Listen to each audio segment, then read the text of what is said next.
So you're thinking about running, but not sure how to take the first step. My name's Brian Patterson, and I'm here to help. And welcome to Brian's Run Pod.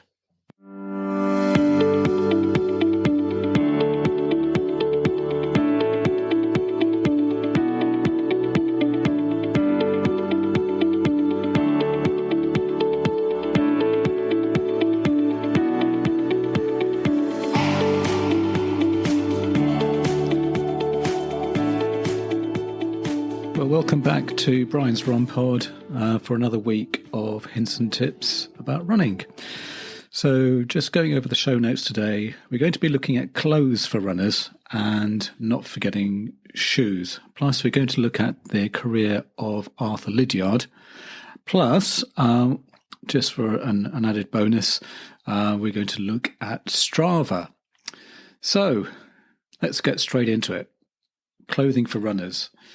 As temperatures change, knowing what to wear on your run can sometimes be difficult and unexpected. According to Stuart Sanders, a doctor of physical therapy and the director of Sharp Rees Steely's running clinic, wearing the right type of running clothes will help you stay comfortable in any weather condition and can keep you running all year round.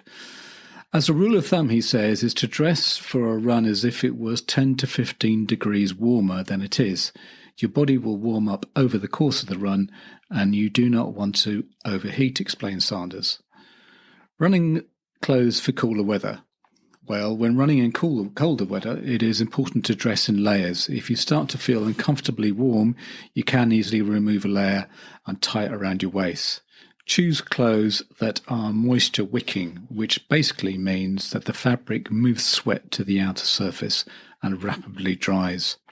Avoid cotton materials, which absorb sweat and moisture and can make and keep your body cold. Long sleeve moisture wicking shirts are a good base layer, and a lightweight zip-up jacket can provide added adjustable warmth. Wearing tight running pants provides insulation to your body. My experience in the winter months has been to wear a long sleeve top. You might get these free when you finish an event. I still have some shirts from an event I did about 10 years ago. On top of that, I'd put on a short sleeve running top. During the winter, I would generally either be doing a more relaxation runs and longer runs. And if the temperature dip is even more, wear gloves and a hat, and that covers your ears. Choose moisture-wicking socks made of merino wool or synthetic blend fabric to keep your feet warm and prevent blisters.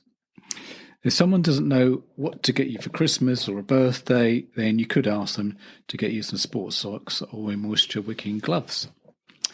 Clothes for the summer weather. This is easy to dress for. However, there are things to consider. The best way to dress for hotter temperatures is to wear moisture-wicking material to help you stay cool and to avoid overheating. Wearing running shorts and a t-shirt or a tank top may be sufficient. Avoid wearing dark colours because they do attract the sun more than lighter colours, and wear synthetic blend socks that wick moisture away from your feet to prevent blisters and to keep your feet from overheating. You may also want to wear a hat or a visor and sunglasses for sun protection. Choosing to wear a visor rather than a hat allows the heat to radiate from your head more easily. Remember to apply sunscreen as well, from the top of your head to your running shoes to protect your skin from the sun's damaging UV rays. What to wear while running can be very individualised, says Sanders.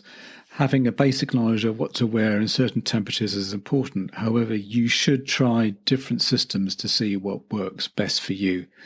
Simple trial and error will help you find what is comfortable. Now, as you may have guessed, I am a man and I'm not a woman, but I will give you, from what I've read and researched, a little bit of advice about sporting support bras. According to verywellfit.com, women should make sure that they wear a good supportive sports bras designed for running or other high impact activities. Try it on and test it out by running in place and jumping up and down. Your sports bras should fit properly and not be too stretched out. If you have a large chest and have trouble finding a comfortable supporting sports bra in the past, try and look around, or maybe ask a friend where they might recommend getting good supporting sports bras. Most sports bras need to be replaced after 72 washes. That's what it says in this article, when the elasticity is lost or as if your weight changes significantly. Now, onto running shoes, which I do know about. This is a very individual preference. Again, there are things you need to address. When you get started as a runner, you'll need a good pair of running shoes that are right fit for you. Wearing the wrong type of shoe is actually one of the most common causes of running injuries.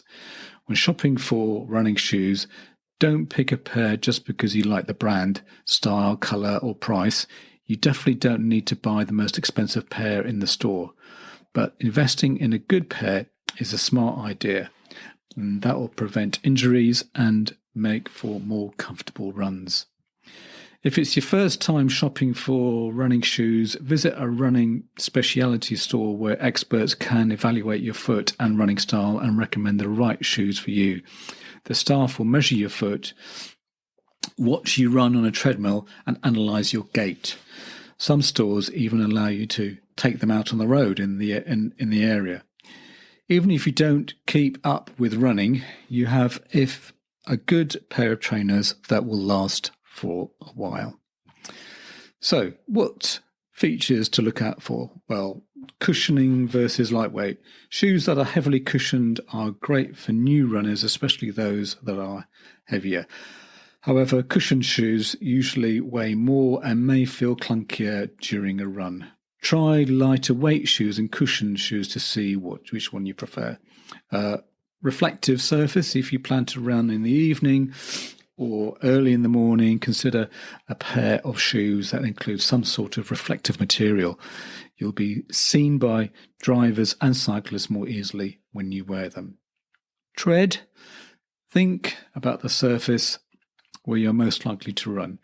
You'll run on a treadmill, on the road, or trails on the track. Trail running shoes will have a deeper, thicker tread than shoes designed for the treadmill, track, and road running.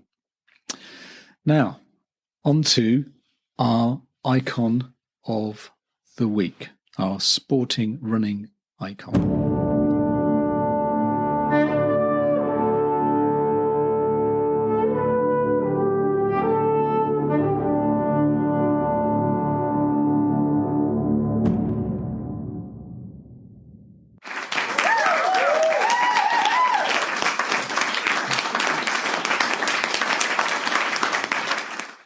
Well, this week, as I said, we're going to be looking at one of the major icons in coaching for running, a New Zealander called Arthur Lydiard.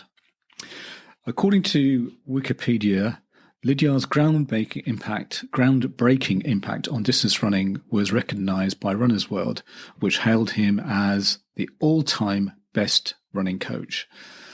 The marathon conditioning phase of Lydiard's system is known as base training, as it creates the foundation for all subsequent training. Lydiard's emphasis on an endurance base for these athletes, combined with his introduction of periodization in the training of the distance runners, were the decisive elements in the world-beating success of the athletes he coached and influenced. As has always been discussed on this podcast, periodization training comprises and emphasizing different aspects of training in the successive phases as an athlete approaches an intended target race. Lydiard was renowned for his uncanny knack of ensuring that his athletes peaked for their most important races, and apart from his tremendous charisma, extraordinary ability to inspire and motivate athletes, this was largely a product of the periodization principle he introduced into running. His legacy, nearly every successful athlete's coach or athlete active in the world today, consciously or unconsciously, emulates Lydiard's training system by laying on endurance base and making use of periodization for peak performance. While in Finland in the late 1960s, he laid the base for the renaissance in the Finnish distance running in the 1970s. Pekka Vasla winning gold at the 1972 Olympics and Lassi Viren winning gold in both the 5,000 and 10,000 metres at the 1972 Olympics and the 1976 Montreal Olympics. In total, Arthur Lydiard's stay in Finland following the Finnish Track and Field Association invitation lasted only 19 months, but had long-lasting effects. Jogging. Lydiard was a really strong promoter of running for health, encouraging easy distance running for its cardiovascular health benefits at a time when people thought distance running was unhealthy and potentially dangerous.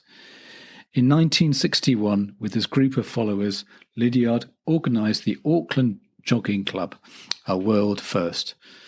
During Bill Bowerman's New Zealand visit, now we did talk about Bill Bowerman, I think a couple of weeks ago or last week, New Zealand visit with his world-class 4 times 1 mile team, Lydiard organised Bowerman to go on a jog with one of his members, 3-time heart attack recovered Andy Steedman. Bowerman, in his 50s, struggled to keep up with a man 20 years his senior, and following his return to America, took jogging to Hayward Field and eventually the masses. Now, as I said, we would have a bonus feature, and we're going to be talking about Strava. Now, you may have heard other runners talking about Strava, the social network for athletes that has become massively popular since its launch in 2009. If you don't know what it is, then I hope to explain. Soon you'll be tracking your training, uploading your runs, follow other athletes, handing out kudos and comments, joining clubs and challenges, and maybe even creating your own routes in no time. First of all, what is it? It is a running website. Well, it is more not just for running. It can be used for cycling. It can be used for walking. It could even, I think, be even used for swimming as well. Website where you can upload and monitor your running, walking, swimming, and cycling, as I've said.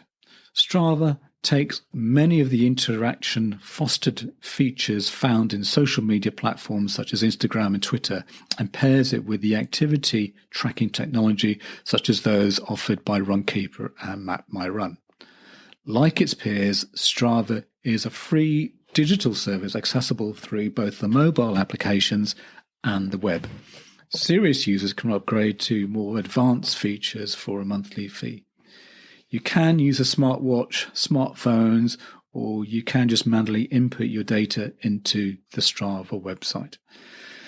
They have an app for smartphones and smartwatches. Plus, if you liked using a non-Strava app to monitor your runs, there are export tools that will import your data into Strava.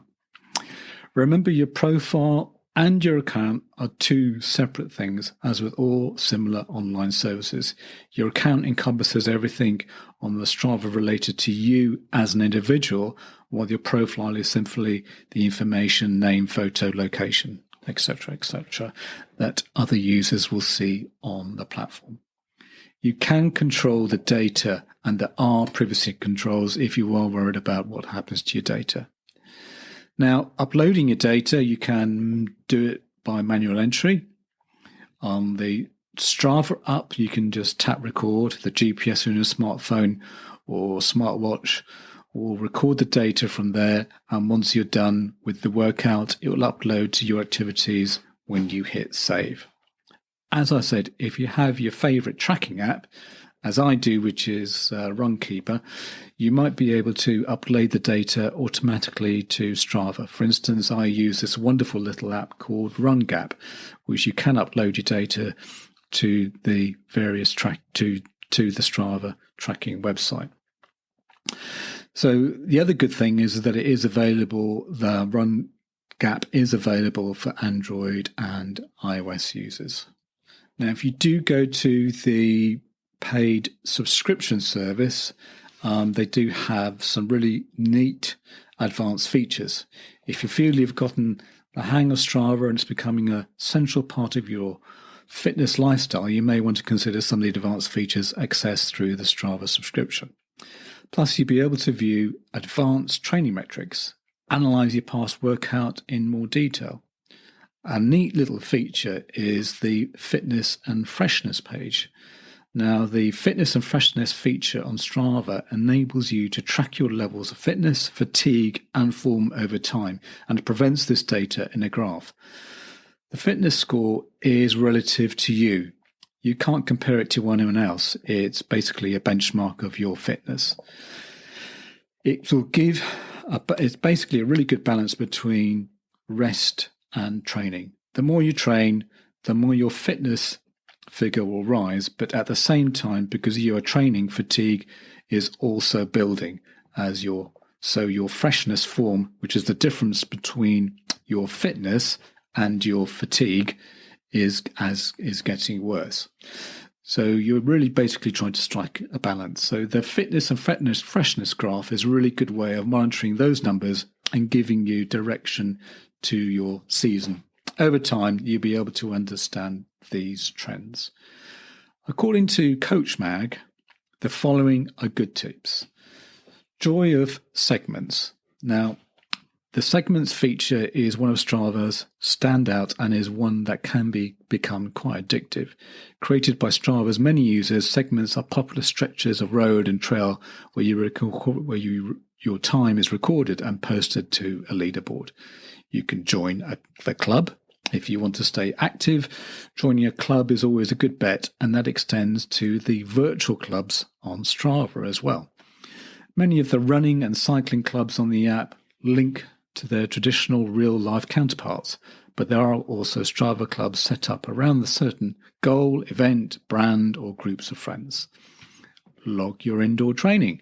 Strava is predominantly designed for outdoor activities, but you can also keep tabs in your indoor workouts if you're keen on telling an exact count of your kilometers you cover, something especially useful when training through the worst of the winter months. And I have known some people even log their weight training. So creates routes. It's surprisingly easy to while away the hours creating routes on Strava website, as the route builder offers a far more than standard map to drop markers. Break new ground. As well as the route mapping feature, Strava ensures you carry on exercising in new surroundings via its Strava local service. Step up to the challenge. If competing on segments isn't enough, you can also motivate yourself by earning badges and topping leaderboards in the regular challenges posted on the app.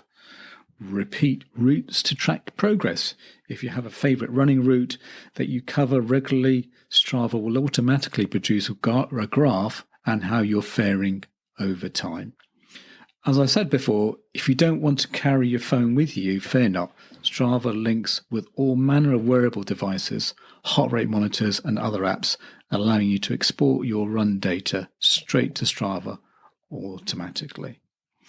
Now, there are loads of features that I might have missed. However, one of the big drawbacks for me has been the inability to do intervals. Well, at the time of recording, it's not easy to set up. I personally use an app called Runkeeper for intervals and for training, and it's really easy and intuitive to set up. I have included a lot of links in my show notes, so if you do want to find out more about clothing, shoes, Arthur Lydiard, or even Strava, then feel free to go to the show notes and you'll find much more information there. That's it for another episode, and looking forward to speaking to you next week with some beginner hints and tips about running. I just want to let you know that you can follow me on X, or what was known as Twitter, at Brian's Run Pod. I have just recently set up a Facebook page which is called Brian's Run Pod, and I am on Instagram at Brian's Run Pod. Also, my website is www.briansrunpod.co.uk, where you can get show notes, or on whatever podcasting app you are listening to the show. Plus, all my episodes have chapter markers if you need to get to different segments of the show. Plus, leave a review as it will help others find this podcast. Music is Happy Day by Stock Audio, not forgetting artwork by Alice Patterson. Till next week, thanks again for listening.